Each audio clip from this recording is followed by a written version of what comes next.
Okay, let's talk about Thomas Jefferson.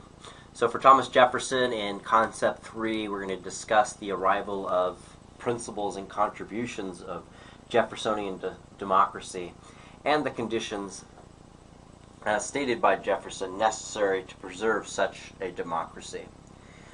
So for this aspect of the lecture series, we first need to look at the election of 1800 and the arrival of Jeffersonian democracy. The split in the Federalist Party during the Adams administration made Jefferson and Republican Party's prospects for winning the presidency in the election of 1800 very good. And we'll talk more about the split in the Federalist Party in the next lecture series, the development of the two-party system.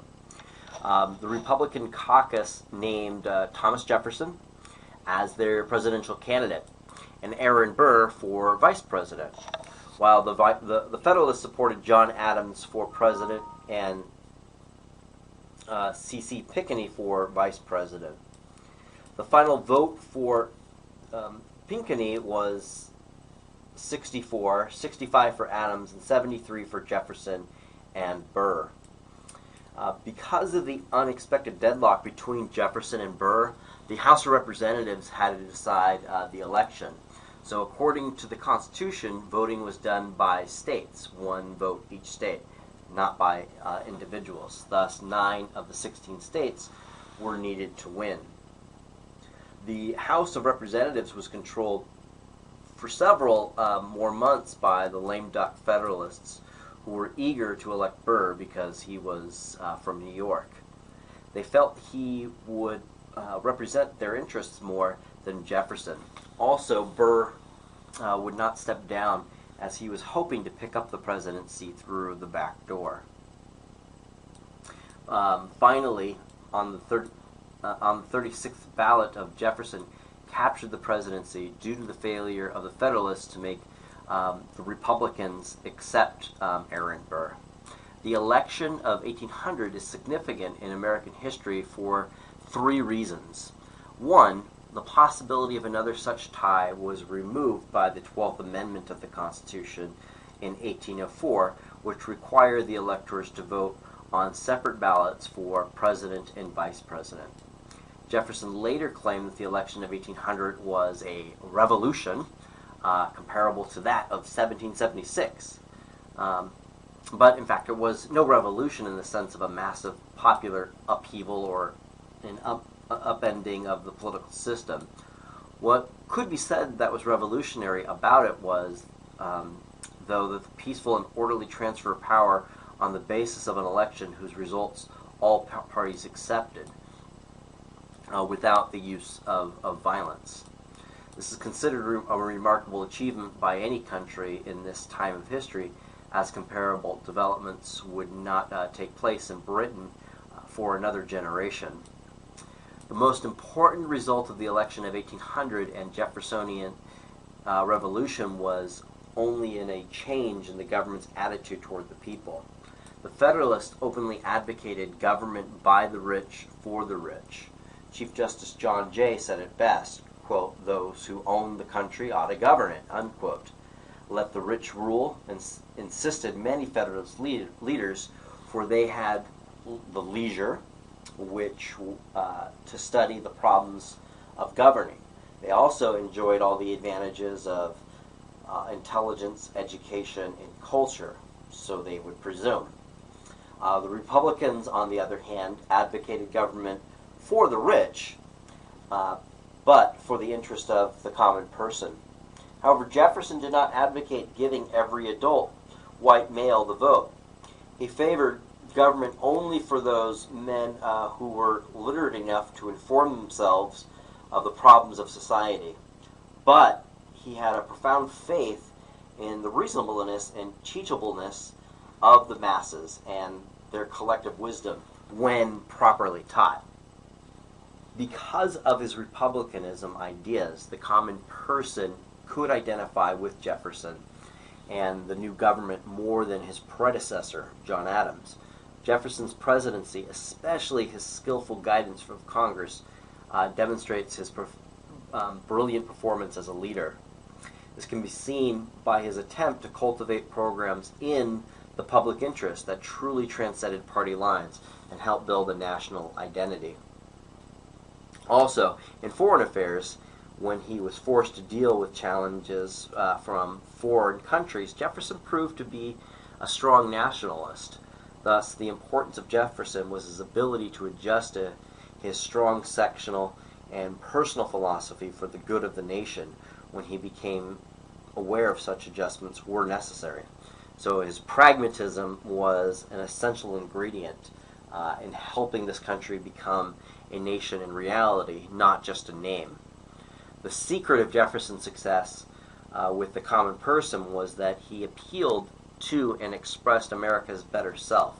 The idealism, the simplicity, the hopeful outlook, the optimism, rather than the material and imperial ambitions which Hamilton represented.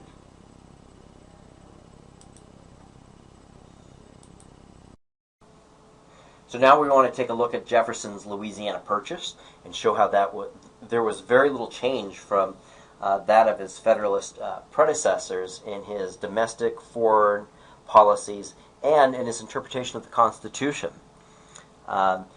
In October 1800, Napoleon of France secured from Spain in a secret treaty the territory of Louisiana. And rumors of this transfer were partially confirmed in 1802 when the Spanish, who still controlled the territory for the French, canceled the right of deposit given the United States under the Pinckney Treaty in 1795. So with the right of deposit lost, meaning Americans could use the port in New Orleans, this meant that most of the American trade of the Mississippi and Ohio valleys would be tied up at New Orleans. Consequently, the American farmers would be unable to get their produce to market. So a roar of protest and anger rolled up and down the Mississippi and Ohio valleys as many Westerners talked of either descending upon New Orleans with rifles in hand or of following Spanish leadership if Jefferson and the United States government failed to protect their commercial rights, meaning they would just depatriate to Spain's territory in Louisiana. To avoid conflict with the French and Spanish and to keep the support of the Westerners, Jefferson instructed Robert Livingston, the United States minister in Paris, to purchase the port of New Orleans for $2 million. So in January of 1803, Jefferson asked James Monroe to join Livingston in Paris and offer up to $10 million for New Orleans and the Floridas. By the time Monroe joined Livingston, Napoleon had lost interest in establishing an American empire and offered to sell the entire Louisiana territory for $15 million. So on April 30th of 1803, the deal was closed, and the agreement provided that $4 million of the 15 would be used to settle past claims by American ship owners against France. Neither Livingston or Monroe were certain of how much land they had actually purchased. When they asked Talleyrand, the French foreign minister, whether the deal included Florida, he responded ambiguously, meaning he gave him kind of a vague answer. Quote, you have made a noble bargain for yourselves, and I suppose you will make the most of it, unquote.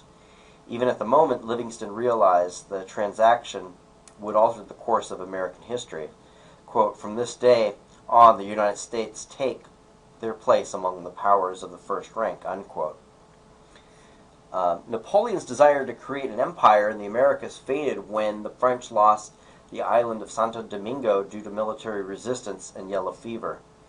Also, the threat of a new war against Britain in Europe prevented France from sending reinforcements, and Napoleon now feared a possible invasion of Louisiana by American settlers or to lose the area to the British if and when war broke out in Europe. So Napoleon also had to consider a possible war with the United States, as Jefferson had stated, quote, the day that France takes possession of New Orleans, we must marry ourselves to the British fleet and nation.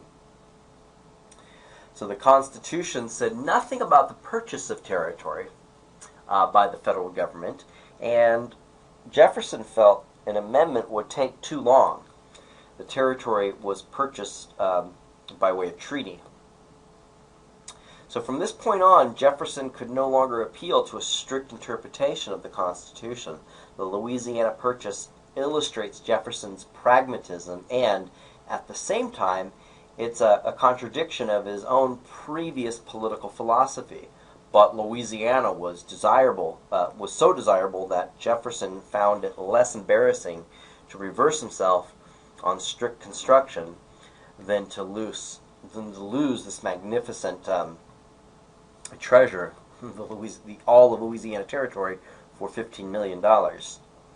If Louisiana made Jefferson a loose constructionist, it made many Federalists strict constructionalists. These Federalists argued that there was no constitutional basis for the transfer of land, the same argument the Republicans used to oppose the Bank of the United States. What really worried the Federalists was that the signing of Louisiana treaties was the signing of their own political death warrant.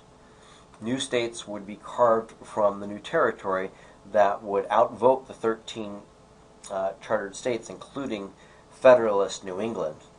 So they had political reasons, not national reasons, to oppose this purchase. In his interpretation of the Constitution and in domestic policy, Jefferson demonstrated a loose interpretation of the Constitution, which was needed to create a strong federal government, a strong central government, so that the government might have the power to act in the best interest of the people. In foreign policy, Jefferson's purchase of Louisiana provided to be a landmark decision. Overnight, he avoided the possible rupture with France, war with France, holding his previous pro-French position, while at the same time he avoided an entangling alliance with England and allowed the nation to continue its non-interventionist policies of the Federalists before him. So, again, Jefferson showed his pragmatism by his willing, if necessary, to support the foreign allies of the Federalists to preserve American neutrality. In foreign policy, Jefferson thus demonstrated that there was little difference between himself and his Federalist predecessors. But again, he was willing to bend his interpretation of the Constitution.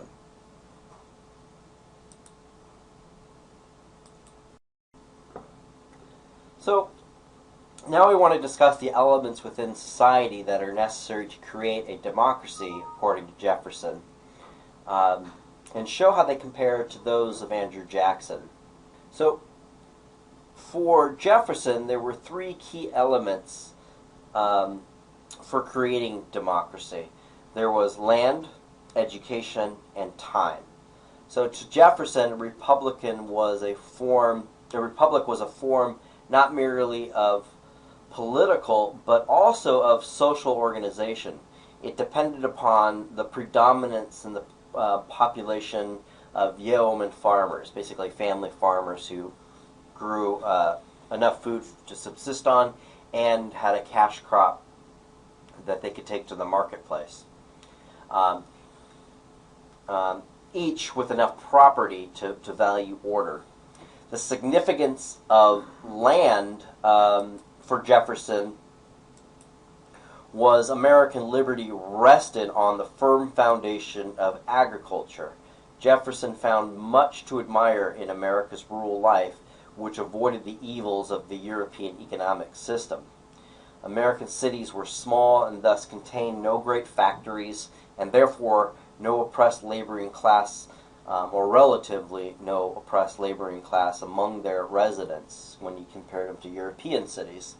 Jefferson expressed the threat of cities with the following quote: "When we get piled upon one another in large cities, as in Europe, we shall become corrupt as in Europe, and go to eating one another as they do there."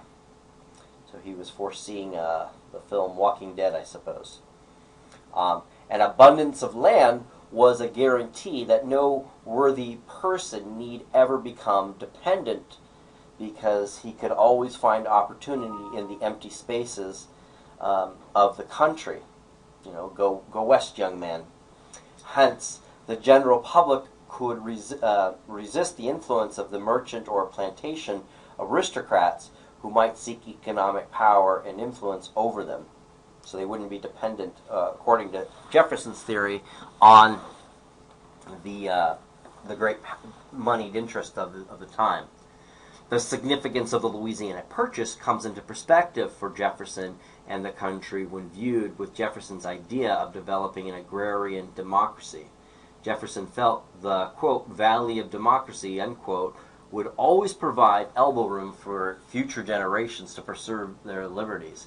He envisioned that the Louisiana Purchase would take the Louisiana Territory would take over 1,000 generations to settle. It took maybe 3 to 4 generations to settle. So again, according to Jefferson, virtuous yeomen were the masters of none and the servants to no one. But this alone was not enough to create a democracy. Working their own farms, they were content and free, but once they were content, free, and educated, they would be capable of making the proper civil and political choices. Again, according to Jefferson. It was at this point that the yeomen could be entrusted with the conduct of their own government. They were not merely to consent to being governed, they were to participate actively, either by voting and or holding a degree of office. This had been the significance of the addition of the objective Democratic to the term Republican in Jefferson's party designation. So virtuous citizens would spontaneously single out those best qualified to rule over them. So went his theory of Jeffersonian democracy. So a good educational system would teach the people the necessity and methods of the selection process. The process would also help select and train the leaders that the people would choose and who would form an aristocracy of the ability rather than of birth.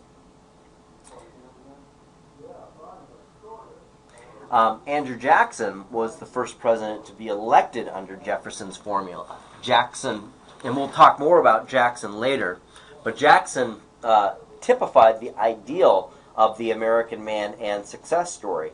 He was the first president who did not come from a well-established American family. He rose from a log cabin environment to the White House. Jackson believed in a strict interpretation of the Constitution and promised to reduce the government to the simple machine which the Constitution created. Jackson's idealized the agrarian society and described the agricultural interest as, quote, superior in importance, unquote, to all others.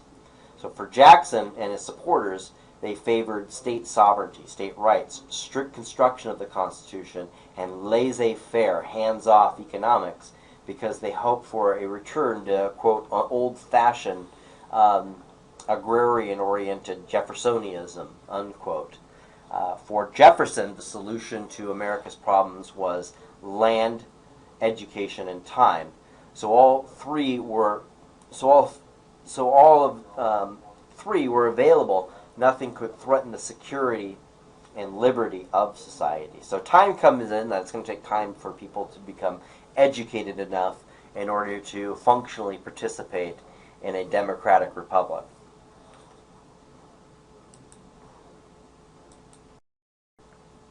Now, looking at Jefferson's view on dissent and rebellion, we want to look at a quote of his when he was reflecting on Shays' Rebellion of 1787. So here's his quote. And can history produce an instance of rebellion so honorably conducted? I say nothing of its motives. They were founded in ignorance, not wickedness. God forbid we should ever go 20 years without such a rebellion. The people cannot be all and always well informed. The part which is wrong will be discontented in the proportion to the importance of the facts they misconceive.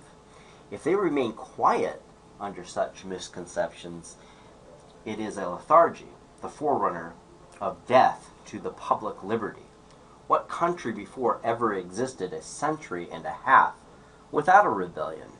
And what country can preserve its liberties if the rulers are not warned from time to time that their people preserve the spirit of resistance? Let them take arms. The remedy is to set them as to the facts, pardon and pacify them. What signify a few lives in a century or two?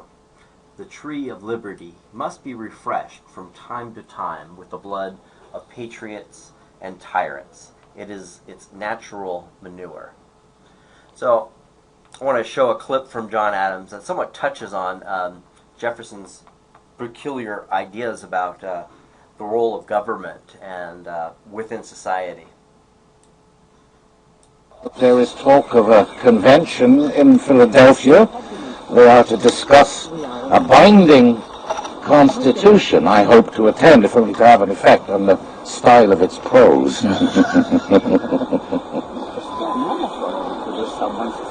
I expect that any constitutional document that emerges from Philadelphia will be as compromised as our Declaration of Independence.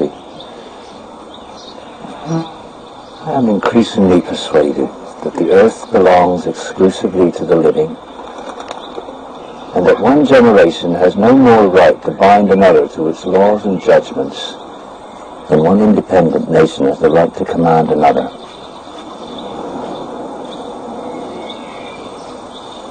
But surely the Constitution, as it did with the ones we wrote for our own states, is meant to establish the stability and the long-term legality essential to the continuation of civilized society. Yes, possibly. But I fear it could prove a breach in the integrity of our revolutionary ideals, through which will pour the forces of reaction. Doctor, Mr. Jefferson's pet topic is not the artful arrangement of political power, but the cordoning off of a space in which no power exists at all. You, sir, you are a walking contradiction. You're all contradictions, Mr. Adams. Indeed, yes. And what is government, ultimately, but the putting into effect of the lessons which we have learned in dealing with the contradictions in our own characters? With a disconcerting lack of faith in your fellow man, Mr. A, and in yourself, if I may say. Yes, and you display a dangerous excess of faith in your fellow man, Mr. Jefferson. Well, I'm sure we'll all disagree a great deal.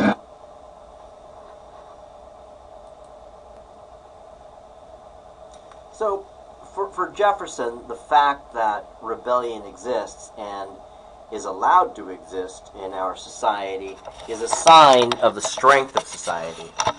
So rebellion points out the weaknesses and imbalances in society so that society may become aware of these weaknesses and imbalances and correct them before the basic values that society wants to preserve are lost. As Jefferson points out, people are generally unaware of the potential loss because they are so busy trying to survive on a day-to-day basis. The rebellion makes them aware of the possible loss of value and a permanent shift in the direction in which society may operate. Hence, Jefferson felt that rebellion was an essential ingredient in preserving the basic values and institutions of a democracy. So without rebellion, the institution will gradually be modified, and the original meaning of the institutions and values they represent will be lost.